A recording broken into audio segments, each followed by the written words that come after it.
Hey guys, Chrono 16 here. Today's date, August 22nd, 2013. Now, I'm sure by now many of you guys have seen this video right here. Ison cover-up may not be a comet. And then they go on in the video to show you pictures of Ison that was taken. Let me see if I can find them here on the little display there. They go here and they show you different pictures of Ison, like right there, uh, which makes Ison look like it's broken up into three different parts, or there's three different objects inside of Ison. First of all, guys, Ison is nothing more than a comet. It's a underperforming comet right now. It's not even performing the way the government, has hyped it to be. Now, Comet Ison is getting brighter slowly. There's nothing spectacular about Comet Ison at all. It's just a comet coming into our inner solar system. And I'll show you the latest picture from Comet Ison here shortly. But this person here in this video says that it may not be a comet, and people are saying now that it could be UFOs coming in. I'm sorry, guys, but enough is enough. I wasn't even going to make this video. Comet Ison is nothing more than a comet, plain and simple. And to help show you that real fast, here's the latest picture of Comet Ison. As you can see here, now I'm going to take that latest picture and I'm going to turn it into a heat map. Now, we all know what a heat map is. It shows all the heat signatures in a video, the heat sources. It shows the sources of the heat coming from whatever is in the picture. Now, Comet Ison's in the center of the picture. Now, if you zoom in on Comet Ison on this latest picture, do you see three objects emitting any heat from the nucleus of that comet? No. That's because Comet Ison just has one coma, and there's no three different objects inside of Comet Ison emitting different signatures or different heat signatures at all. Comet Ison is nothing more than a comet, guys.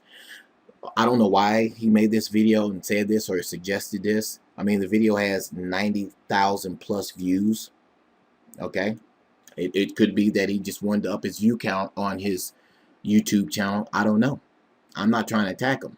But do you guys remember Comet Elenin? Some of these same people here said Comet Elenin was a UFO and that it had inbound objects coming in with it. We all know what ultimately happened to Comet Elenin. It wasn't a UFO. It was a comet that literally broke apart. All I'm saying is, guys, Comet Ison is a distraction. Anytime the government tells you to watch something or to pay attention to something, it's only because they don't want you paying attention to something else that's going on. For example, remember Nova Delphini 2013? What did NASA say about Nova Delphini 2013 when it happened? Nothing. They didn't even mention it.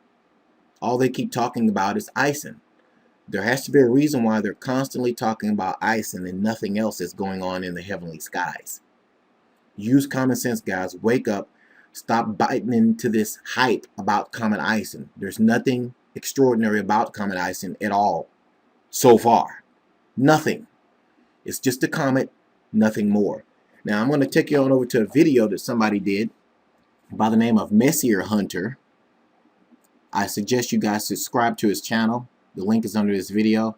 He explains exactly why in the picture you saw what you saw, the three different looking objects in the picture. He explains that to you because it's nothing more than common sense, guys. Stop biting into the hype of Comet Ison, guys. Comet Ison is a distraction. Pay attention to everything else that's going on with this country. And also, use common sense, stock up on food and water, because you never know when they're going to pull another false flag, like a quote-unquote EMP attack. Don't run in fear, guys. Repent, turn your lives over to Jesus Christ, and I assure you everything will get better, and you'll definitely know what to do. Thanks for watching. God bless. Hi folks, just going to clear up a couple quick points of confusion here on the Comet Ison parallax video I did last.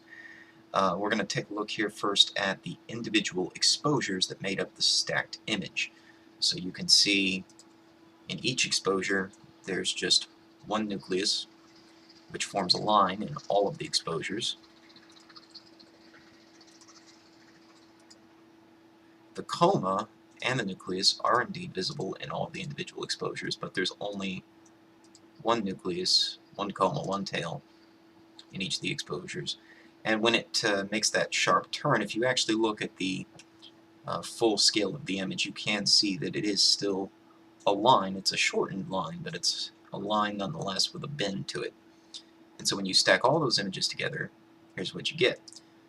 You can see what looks like 5 objects, but it's from 5 different exposures stacked together.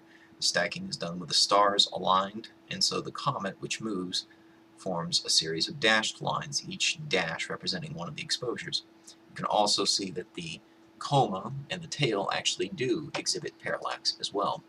If we look at, say, the first image and compare it to the stack, you can see the coma and tail is much thicker, much bigger than in just the individual image. In fact, if you look, you can clearly see the coma here is moved up, just as it did in the exposures.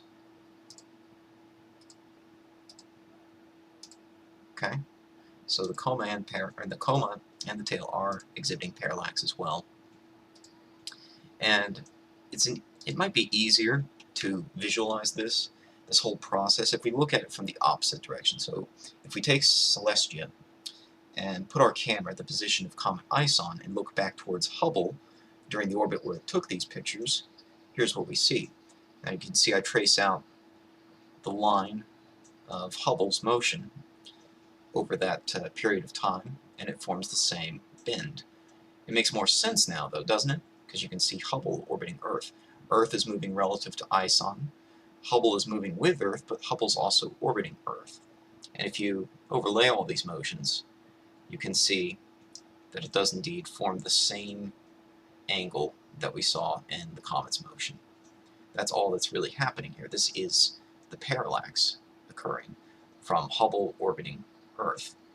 If you were at a stationary point on Earth and watching Ison, say right about here, sorry it moves kind of fast, but you can kind of see it would form a straight line if you were just a stationary observer on Earth. But Hubble is not a stationary observer on Earth, it is orbiting Earth, and so you see parallax, which deflects the line formed by the comet. So that's that.